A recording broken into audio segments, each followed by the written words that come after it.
Hello hi friends, ഇന്ന് നമ്മൾ ഒരേ മാവിൽ വെള്ളയപ്പവും വട്ടയപ്പവും ഉണ്ടാക്കുന്നതാണ് കാണിക്കുന്നത്. അപ്പോൾ പച്ചരി കൊണ്ടും ഇഡ്ഡലി അരി കൊണ്ടും ഉണ്ടാക്കി കാണിക്കുന്നുണ്ട്. ഞാനിവിടെ നിങ്ങളെ കാണിക്കുന്ന ഇഡ്ഡലി അരി എടുത്തിട്ടുണ്ട്, 1 കപ്പ്. നമ്മുടെ സാദാ പച്ചരി എടുത്തിട്ടുണ്ട്. അപ്പോൾ രണ്ടും ഞാൻ അരയ്ക്കുന്നത് കാണിച്ചു തരാം നിങ്ങൾക്ക്. അപ്പോൾ ഒരേ രീതിയിലാണ്. ഇപ്പം ഞാനിത് വട്ടയപ്പത്തിനും കൂടെ യൂസ് ചെയ്യേണ്ടതുകൊണ്ട് ഞാൻ ഇത് രണ്ടും സെപ്പറേറ്റ് ആയിട്ട് നിങ്ങൾക്ക് അരച്ച് കാണിക്കാം. പിന്നെ ഞാനിത് അരയ്ക്കുന്നത് ഞാൻ കാണിച്ചിട്ടുണ്ടല്ലോ ടിപ്സ്. നല്ല തണുത്ത വെള്ളത്തിലാണ് അരച്ചു വെക്കുന്നത്. അപ്പോൾ ഇതിന് ഞാനിപ്പം തേങ്ങ എടുത്തിട്ടുണ്ട്. ഒരു അരമുറി തേങ്ങ വെച്ച് രണ്ടെണ്ണത്തിന് സെപ്പറേറ്റ് ആയിട്ട് തിരുമ്മി വെച്ചിട്ടുണ്ട്. പിന്നെ നമുക്ക് കുറച്ച് ഈസ്റ്റ് വേണം. പിന്നെ നമുക്ക് കുറച്ച് ചോറ് വേണം. സാധാരണ ഞാൻ അരയ്ക്കുമ്പോൾ ഈസ്റ്റ് ഇടാറില്ല, കാരണം വെള്ളയപ്പത്തിന് അരയ്ക്കുമ്പോൾ ഞാൻ ഈസ്റ്റ് ഇടാറില്ല. ഞാൻ ചോറും തേങ്ങ അരച്ചേ വെക്കത്തുള്ളൂ. അത് രാവിലെ ആകുമ്പോൾ നല്ലോണം പൊളിച്ചിരിക്കുക. ഇപ്പം വട്ടയപ്പം കൂടെ ചെയ്യേണ്ടതുകൊണ്ട് മാത്രമാണ് ഈസ്റ്റ് ഇടുന്നത്. പിന്നെ ഞാൻ കുറച്ച് ഷുഗർ എടുത്ത് വെച്ചിട്ടുണ്ട്. പിന്നെ നമ്മുടെ ജീരകം കുറച്ചിടും ഞാൻ. നിങ്ങൾ വട്ടയപ്പം തന്നെ ഉണ്ടാക്കുന്നെങ്കിൽ ജീരകം ഇടണ്ട. ഇതിപ്പോൾ ഞാൻ വെള്ളയപ്പം കൂടെ ഉണ്ടാക്കുമായതുകൊണ്ട് ജീരകം ഇട്ട് ചെയ്യുവാണേ. അപ്പം നമുക്കിതെങ്ങനെ അരച്ചെടുക്കുന്നതെന്ന് നോക്കാം. ഇപ്പം ആദ്യം ഞാൻ പച്ചരിയാണ് എടുത്തേക്കുന്നത് അരയ്ക്കാൻ. അതിലോട്ട് നല്ല തണുത്ത വെള്ളം ഒഴിച്ച് അരച്ചെടുക്കാം.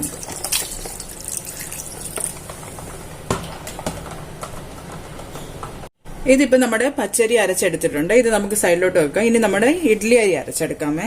ഇഡ്ഡലി അരിക്ക് മിക്സിയിൽ ഞാൻ ഇഡ്ഡലി അരി ഇട്ടിട്ടുണ്ട്. അത് നമുക്ക് അരച്ചെടുത്തോണ്ട് വരാം. ഇപ്പം നോക്കിയാൽ നമ്മുടെ ഇഡ്ഡലി അരി അരച്ചെടുത്തിട്ടുണ്ട്, പച്ചരി അരച്ചെടുത്തിട്ടുണ്ട്, രണ്ടും അരച്ചെടുത്തു. ഇനിയിപ്പം ഞാൻ പറയുന്ന ടിപ്പ് നിങ്ങൾ പ്രത്യേകം ശ്രദ്ധിച്ചോണം. നിങ്ങൾക്ക് ഫ്രിഡ്ജിൽ ഇത് വെച്ചിരിക്കാനുള്ള മാവാണെങ്കിൽ ഉപയോഗിച്ചതിൻ്റെ ബാക്കി നമ്മൾ വെച്ചിട്ട് പിന്നീടും അപ്പം ഉണ്ടാക്കാം. ഇപ്പം ഈസ്റ്റർ വരാൻ പോകുന്നു. അപ്പം ഇതിനെല്ലാം ഉണ്ടാക്കണമെന്നുണ്ടെങ്കിൽ ഇപ്പം ഞാൻ അങ്ങനെ കരുതിയാണ് ഉണ്ടാക്കുന്നത്. അപ്പം അങ്ങനെ ഉണ്ടാക്കുമ്പോൾ ഞാൻ ചോറ് യൂസ് ചെയ്യത്തില്ല. കാരണം ചോറ് നമുക്കൊരു 2 ദിവസത്തിൽ കൂടുതൽ ഫ്രിഡ്ജിൽ വെക്കാൻ പറ്റത്തില്ല. ചോറ് വെച്ച് അരച്ച് ഫ്രിഡ്ജിൽ വെച്ച് കഴിഞ്ഞാൽ അത് പിന്നെ ഒരു വെള്ളം പോലായിട്ട് ആ മാവ് പിന്നെ അഴുക്കായിപ്പോവും. അപ്പോൾ അതിനേക്കാട്ടും നല്ലത് ചോറ് 2 ദിവസത്തേക്കാണെങ്കിൽ ഏറ്റവും നല്ല ബെസ്റ്റ്, ഈസ്റ്റിനേക്കാളും ഒക്കെ നല്ലത് ചോറ് തന്നെയാണ്. പക്ഷേ ഇത് കൂടുതൽ ദിവസം നമുക്ക് ഫ്രിഡ്ജിൽ വെക്കണമെങ്കിൽ ചോറ് അവോയ്ഡ് ചെയ്തിട്ട് നമുക്ക് ഇതിൽ നിന്ന് കപ്പി കാച്ചിയെടുക്കണം. കപ്പി കാച്ചിയെടുക്കുകയെന്ന് വെച്ചാൽ ഇതിൽ നിന്ന് കുറച്ച് മാവ് എടുത്തിട്ട് വെള്ളം ഒഴിച്ച് നല്ലതായിട്ട് കുറുക്കിയെടുക്കണം. അപ്പം ഇതിൽ നിന്ന് 2 മാവ് ഞാനിപ്പോൾ കുറച്ച് മാവ് എടുത്ത് വെള്ളത്തിൽ കുറുക്കിയെടുക്കുക. കാരണം എന്താണെന്ന് വെച്ചാൽ ഞാനിപ്പോൾ ചോറ് വെച്ച് അരയ്ക്കാതെന്ന് വെച്ചാൽ എനിക്കിപ്പോൾ നാളെയോ ഒന്നും യൂസ് ചെയ്യാനല്ല. ഇന്നിപ്പോൾ നിങ്ങൾക്ക് കാണിച്ചു തന്നിട്ട് ഞാൻ ഈസ്റ്ററിന് അപ്പം ഉണ്ടാക്കാനാണ്. അപ്പം അന്നേരം എനിക്ക് ഈ മാവ് ഫ്രിഡ്ജിലിരുന്ന ആ പുളിച്ച മാവ് എനിക്ക് കുറച്ചെടുത്താൽ മാത്രം മതി എനിക്ക് അപ്പത്തിനുള്ളത്. കാരണം എനിക്ക് എത്ര ദിവസം വേണേലും യൂസ് ചെയ്യാം. ഞാനിവിടെ അങ്ങനെയാണ്, ഫ്രിഡ്ജിൽ മാവ് സ്റ്റോർ ചെയ്തേക്കും. എനിക്ക് എപ്പോൾ വേണേലും യൂസ് ചെയ്യാം. അല്ലെങ്കിൽ പെട്ടെന്ന് ഉണ്ടാക്കുവാണെങ്കിൽ മാത്രമേ ഞാൻ ഈ ചോറ് ഉപയോഗിച്ച് ചെയ്യത്തുള്ളൂ. അതൊരു 2 ദിവസം നമുക്ക് വെക്കാൻ പറ്റും. അതിൽ കൂടുതൽ പറ്റത്തില്ല, മാവ് കൊളരാതായിപ്പോൾ. അപ്പം ഇന്ന് നമുക്ക് കപ്പി കാച്ചി തന്നെ ഉണ്ടാക്കാം. ചോറ് വെച്ച് അരച്ചുള്ളത് ഞാൻ നിങ്ങൾക്ക് ഒരു ദിവസം കാണിച്ചു തരാം. അതിന് നല്ല സോഫ്റ്റ് അപ്പമാണ്. നമുക്ക് ഈസ്റ്റിൻ്റെ ഒന്നിൻ്റെ ആവശ്യമില്ല. അപ്പം നമുക്ക് ഇത് കപ്പി കാച്ചുന്നത് എങ്ങനെയാണെന്ന് നോക്കാം. ഇപ്പം നമ്മൾ ഇഡ്ഡലി മാവിൽ നിന്നാണ് ഞാൻ ആദ്യം ഇഡ്ഡലി അരിയുടെ അരച്ചില്ലേ, അതിൽ നിന്നാണ് ഞാൻ ആദ്യം മാവെടുത്ത് ചെയ്യുന്നത്. അപ്പം ഇതിൽ നിന്ന് ഞാനൊരു 2 തവി മതി, 2 തവി മാവെടുത്തു. അതേപോലെ തന്നെ പച്ചരി അരച്ചതിൽ നിന്ന് മാവെടുത്ത് കുറുക്കാം. ഇതിലോട്ട് നമുക്ക് ആവശ്യത്തിന് വെള്ളം ചേർത്ത് മിക്സ് ചെയ്യണം.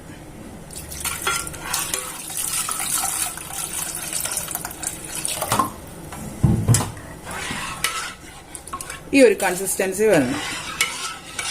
നല്ല ഇത് ഗ്യാസിൽ വെക്കുമ്പോൾ നമുക്ക് ചെറു തീയിൽ ഇത് കുറുക്കിയെടുക്കണം. ഉണ്ടോ? ഈ ഒരു കറക്റ്റ് പരുവം വേണ്ടത്. നമുക്കിത് ഗ്യാസിൽ വെച്ച് കുറുക്കിയെടുക്കാം. അപ്പം ഇത് ഞാൻ ഗ്യാസിൽ വെച്ചിട്ടുണ്ട്. ഇത് നല്ലോണം ഇളക്കി കൊടുത്തോണ്ടേ ഇരിക്കണം.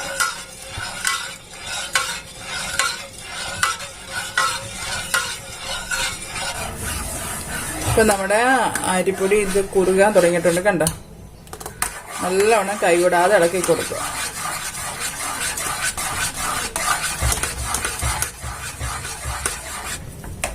ഇത്രയും മതിയായി. ഇനി ഇത് ഇരുന്ന് കട്ടിയായിക്കോളൂ. അപ്പൊ ഇത് ആറാൻ വെക്കുക. നമുക്കിത് അരച്ചെടുക്കേണ്ടതാണ്, അതുകൊണ്ട് ഇത് ആറാൻ വെക്കുക. അന്നേരത്തിന് നമ്മുടെ പച്ചരിയുടെ ഇത് നമുക്ക് ഇതുപോലെ കുറുക്കിയെടുക്കാം. ഇതിനുള്ള തേങ്ങ നമുക്ക് അരച്ചെടുക്കാം. ഇപ്പൊ ഇഡ്ഡലി അരിക്കുള്ളതാണ്. നമ്മളെ കുറുക്കി വെച്ചിരുന്നില്ലേ, അത് ഇതിലോട്ട് ഇട്ട് കൊടുക്കാം.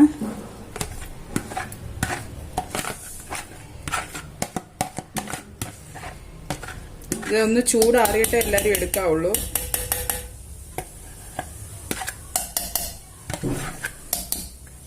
അഥവാ ചൂടോടെ നിങ്ങൾ അരയ്ക്കുവാണെങ്കിൽ അതിനും ഒരു ടിപ്പുണ്ട്. നിങ്ങൾ ഇത് ഇടുമ്പോൾ തന്നെ ഇതിനകത്തോട്ട് ഒരു ഐസ് ക്യൂബ് ഇട്ട് കൊടുക്കുക. പിന്നെ തേങ്ങ, ഇതിനാവശ്യമുള്ള തേങ്ങ. ഇപ്പം ഞാൻ പറഞ്ഞില്ലേ വെള്ളയപ്പത്തിനും വട്ടയപ്പത്തിനും കൂടെ നമുക്ക് എടുക്കാവുന്ന, അതുകൊണ്ട് ഷുഗർ ഞാനിപ്പോൾ ഇതിൽ കുറച്ചേ ഇടുന്നുള്ളൂ. അപ്പം വട്ടയപ്പത്തിനുള്ള മാവ് മാറ്റിയിട്ട് അതിൽ നിങ്ങൾ ഷുഗർ ഇട്ട് കൊടുത്താൽ മതി എക്സ്ട്രാ. പിന്നെ ഇത് ഞാൻ അരയ്ക്കുമ്പോൾ തന്നെ 2 ഏലക്കായും കൂടി ഇതിലിട്ട് കൊടുക്കും. പിന്നെ ഞാൻ പറഞ്ഞില്ല വെള്ളയപ്പത്തിന് ജീരകം ഇടുക. അപ്പം വട്ടയപ്പത്തിന് ഞാൻ ഇവിടെ പ്രശ്നമില്ല, ഇവിടെ കുഞ്ഞുങ്ങൾക്ക് ഇഷ്ടമാണ്. നിങ്ങൾക്ക് ഇഷ്ടമില്ലെങ്കിൽ അവോയ്ഡ് ചെയ്യുക. പക്ഷെ വെള്ളയപ്പം ഉണ്ടാക്കുമ്പോൾ നിങ്ങൾ എന്തായാലും ജീരകം ഇടണം. പിന്നെ ഇത്തിരി ജീരകം ഇട്ട് കൊടുക്കണം.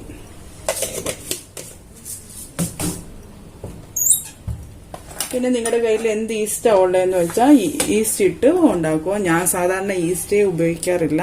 ഞാൻ ഈ ചോറ് വെച്ചൊക്കെ അരച്ചാ എടുക്കുക. അല്ലെങ്കിൽ ഞാൻ മാവ് പുളിപ്പിച്ച് വെച്ചേക്കും, അതിൽ കുറച്ചിടത്തേ ഉള്ളൂ. ഇപ്പം നിങ്ങൾക്ക് കാണിച്ചു തരാൻ വേണ്ടിയാണ് ഞാനിങ്ങനെ. ഇപ്പം ഞാൻ ഇതിന് ആവശ്യമുള്ള ഈസ്റ്റ് ഇട്ട് കൊടുക്കുന്നു.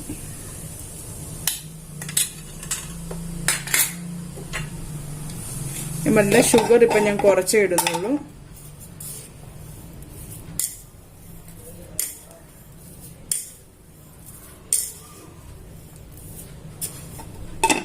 വട്ടയപ്പം തന്നെ കഴിക്കുവാണെങ്കിൽ നല്ല ഷുഗർ വേണം കേട്ടോ, അപ്പോൾ അത് ടേസ്റ്റ് വരിക.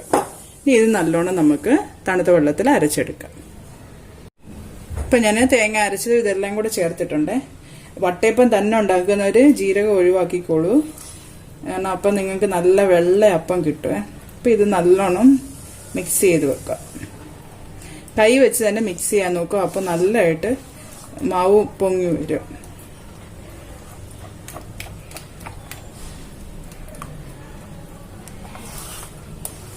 ഞാൻ പറയുന്നത് എല്ലാവരും ശ്രദ്ധിച്ച് കേൾക്കണേ, അല്ലെങ്കിൽ പിന്നെ ഇങ്ങനെ ഓടിച്ചിട്ട് കണ്ടു കഴിഞ്ഞാൽ നിങ്ങൾക്ക് ഒന്നും മനസ്സിലാവൂട്ട.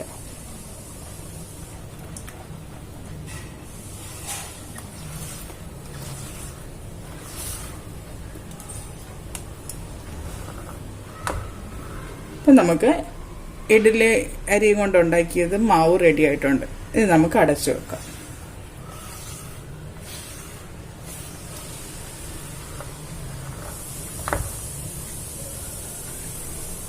ഇപ്പം എന്തേ നമ്മുടെ പച്ചരിയുടെ മാവിൻ്റെ ഞാൻ അരച്ചെടുത്തിട്ടുണ്ട്. നല്ലോണം മിക്സ് ചെയ്ത് കൊടുക്കാം.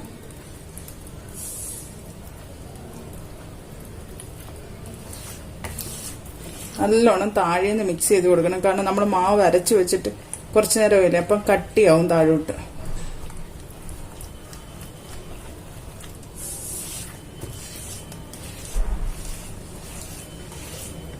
ഈ 2 അരി കാണിക്കാൻ തന്നെ കാരണമുണ്ട്. ഒത്തിരി പേര് എനിക്ക് മെസ്സേജ് അയച്ചായിരുന്നു, ഇഡലി അരി ഒന്നും ചില സ്ഥലത്ത് കിട്ടത്തില്ല, അപ്പൊ പച്ചരി വെച്ചും കാണിച്ചു തരണമെന്ന്. അതുകൊണ്ടാണ് ഞാൻ 2 അരിയിലും കാണിച്ചു തരുന്നത്. ഇനി ഞാൻ കാണിക്കുന്നതൊക്കെ എന്ന് വെച്ചാൽ ഈസ്റ്റ് ഒന്നും ഇടാതാണ് കാണിക്കുന്നത്, കാരണം എൻ്റെ റൊട്ടീനിൽ ഞാൻ ചെയ്യുന്ന കാര്യങ്ങളാണ് ഇനിയുള്ളത്. ഇപ്പൊ നിങ്ങൾക്ക് സ്പെഷ്യലായിട്ട് ചെയ്യേണ്ടതുകൊണ്ട് മാത്രമാണ് ഇങ്ങനെ ഞാൻ പറഞ്ഞു തരുന്നത്.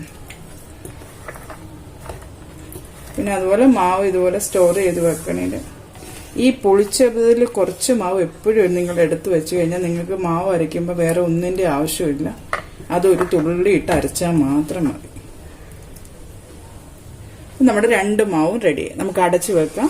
ഇനി ഞാനിത് പൊങ്ങി കഴിഞ്ഞിട്ട് കാണിക്കാം. നോക്കിയേ, നമ്മുടെ മാവെല്ലാം പൊങ്ങി വന്നിട്ടുണ്ട്. കണ്ടോ, ഇതാണ് അതിന്റെ പരുവം. നല്ലതായിട്ട് ഇപ്പൊ ഇതുപോലൊരു പാത്രം എടുത്തിട്ട് നെയ്യ് തടവിയിട്ട് നമുക്ക് ഇതിലോട്ട് മാവ് ഒഴിച്ചു കൊടുക്കാമേ. ഇപ്പൊ നോക്കിയാൽ നമ്മുടെ പാത്രത്തിൽ മാവ് എടുത്തിട്ട് ഫുള്ളായിട്ട് എടുക്കരുത്, പാതി മാവ് എടുക്കാവുള്ളൂ. എടുത്ത് ഇനിയിപ്പം നമ്മള് ഇതുപോലെ അപ്പച്ചമ്പിലോട്ട് വെച്ചു കൊടുക്കാം.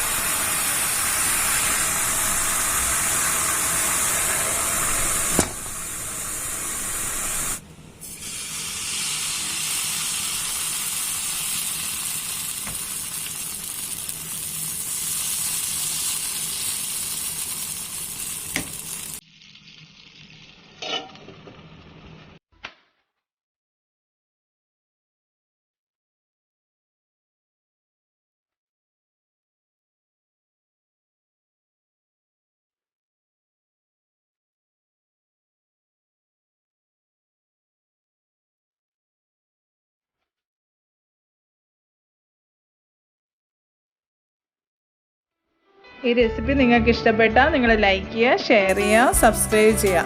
ഇനി നമ്മളൊരു പുതിയ റെസിപ്പിയിൽ ഉടനെ കാണാം. Bye friends.